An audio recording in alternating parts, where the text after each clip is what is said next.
Hello po sa inyong lahat mga ka-crypto. Ako po si Pinoy Crypto Trader at sa video na ito ay atin pong pag-uusapan ang price analysis dito at saka predictions na inilabas ng CoinTurk News. Yan, ito po ay ang kanilang price analysis at saka prediction kay XRP at saka kay Fluky Ino. Right, ayan, bago po tayo magpatuloy ay nais ko lamang po munang bigyang linaw ang aking disclaimer kung saan ang nilalaman po ng video na ito ay hindi po ito isang financial advice.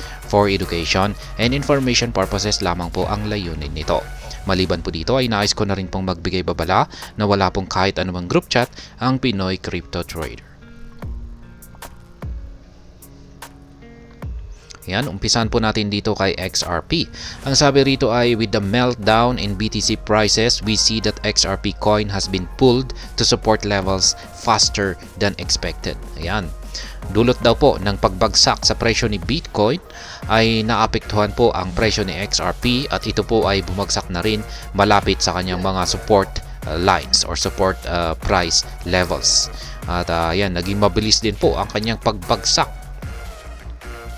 The ongoing battle with the SEC could not be concluded as the first quarter of 2024 is about to end. Ayan, patapos na ang first quarter ng taong 2024. Ayan, ngayong pong taon na ito ay hindi pa rin natatapos ang legal battle sa pagitan ng Ripple at saka ang SEC.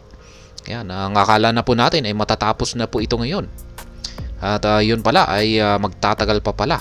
Where's the possibility of an SEC victory in the collective appeal process is undermining investors' long-term optimism. Kaya yan, ito po yung malala. Yan, yung collective appeal ng SEC ay parang sila po yung mananalo rito. Kaya nagdudulot po ito ng parang naapektuhan po yung yung positibong pananaw ng mga long-term investor dito kay XRP. Kaya nag-aalanganin na po sila dahil dito. Turning back to the price, the targets in the weekly charts shared above are current. The price has returned to the parallel channel support, and closure below it could trigger new lows between 0.54 and 0.48.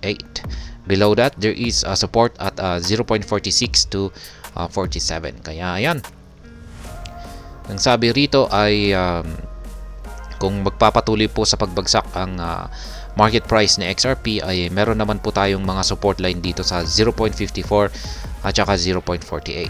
Yan, sa ilalim naman po nito ay meron naman po tayong support line dito sa 0.46 to 47. Kaya i-check po natin. 0.54 ay nandito po yan. Ayan, yung dito po tayo sa weekly chart time frame.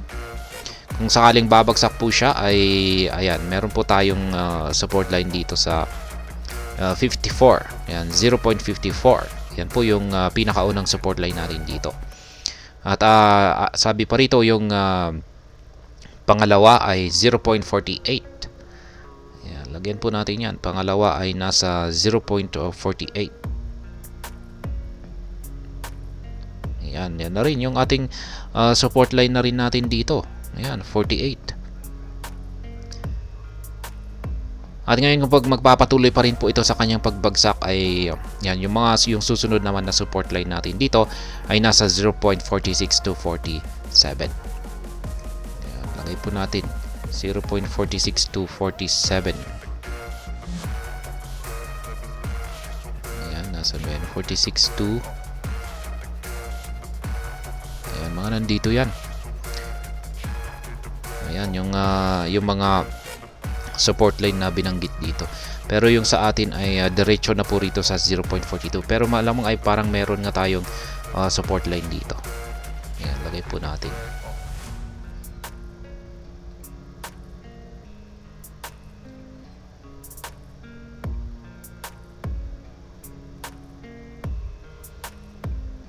Ayan.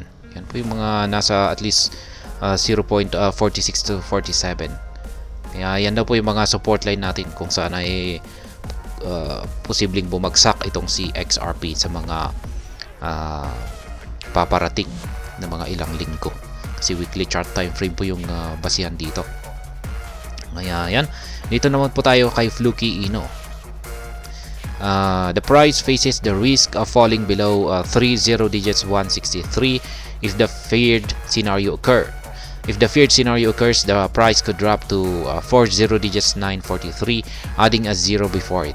After that, there is a potential to fall to 40 digits 357. Kaya yan naman po, pagdating dito raw kay Fluky Ino, ay posible po itong yan, kung pag bumagsak po siya sa 30 digits 163, ay meron daw pong posibleng magkaroon daw po ng isang nakakatakot na senaryo rito, na posibleng magdagdag siya ng isang 0 kung saan ay magiging 4 na po.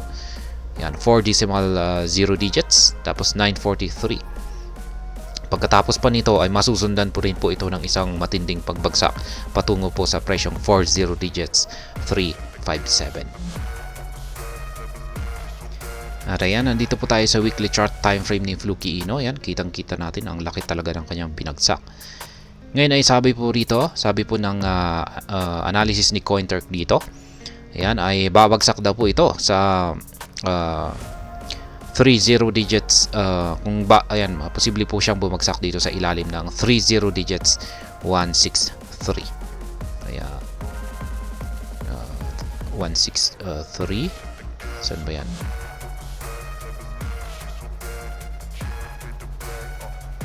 Lagyan po natin. Dito po yan, napakalapit sa ating support line dito na 17,501. Yan, at saka yan nga, pinatamaan niya ito, tinusok niya. Ayan. Ngayon ang sabi rito ay kung babagsak daw ang market price ni Fluky Ino dito sa ilalim nito, ay ayan, posible po siyang magdagdag ng isang 0 at umabot po siya sa 40 digits 943. Ayan, dito po yan, 40 digits 943. Ayan, lagay natin dito 40 digits 943. Ayan, dyan po pwede pong bumagsak dyan ang market price ni Fluky Ino. Ayan,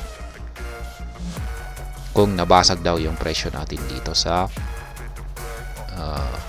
30 digits 163 na ito. Ngayon ay kung pag nangyari rito ay meron pagkatapos po niyang bumagsak dito sa presyong 40 digits 9430, ay pwede pa itong magpatuloy sa kanyang pagbagsak hanggang sa 40 digits 353. Ayan, ito naman yung susunod na kanyang ibabagsak, 40 digits 353. Ayan, dyan naman po sa ilalim po ng support line naman natin dito na 40 digits 3987. Malapit lamang po dyan. Yan yung prediction ni CoinTurk. However, if BTC recovers from $60 of region and enters into meme coin resumes, a return of 30 digits 250 and 30 digits 298 could be seen. Ayan, kung pag nagpatuloy naman daw po or naka-recover itong si Bitcoin sa kanyang yan, mula sa kanyang presyo na $60,000 ay at nagpatuloy yung pag-angat ng mga meme coins, ay magagawang akyatin ni Fluky Ino ang presyong 30 digits 250 at hanggang 30 digits 298. Kaya yan, 30 digits ayan, palitan po natin ang kulay. Ayan, 250.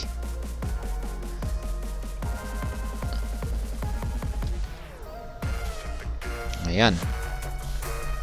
Yan po. Kung naka-recover daw po ang kapag naka-recover daw po si Bitcoin, ayan po yung posibleng ayan, aakyatin ni Fluky Ino.